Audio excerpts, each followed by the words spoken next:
I'm not mad, I'm disappointed. You may have watched videos from other disability advocates and noticed that their tone seems to carry with it a lasting anger. Their raw, unwavering emotion may not sit well with you. In fact, to you, their emotion might dilute or take away from their message.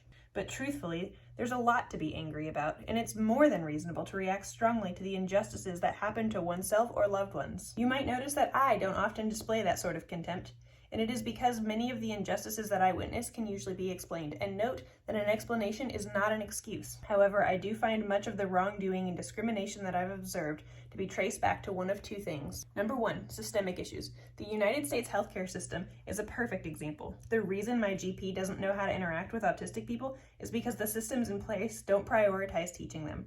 They aren't speaking to me that way because they hate me or autistic people as a whole. They just weren't taught to do better. Number two, lack of resources or knowledge. The teacher likely didn't have the training to de-escalate an upset student, so they did what they knew how to do, which was the wrong thing.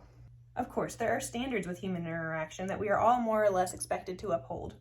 Physically hurting someone else, destruction of property, blatant disregard, yelling, and so on are uncalled for regardless of our own ignorance or systemic oppression. In the absence of those things, much of the time, I find myself disappointed in cases of injustice. Disappointment because in the age of information, we should all commit ourselves to ongoing improvements. Mistakes will happen, and it takes a long time for systemic changes to occur. But there are few legitimate excuses for repeated ignorance in areas wherein one is expected to have a certain level of competence. Rage is exhausting, but disappointment could be expected at the very least in the presence of repeated ignorance and wrongdoings. Each person carries with them, in respect to context, a certain level of responsibility to be informed and operate with care. And the degree to which we feel our disapproval should ideally correspond with the level of competence the other person can be reasonably expected to have.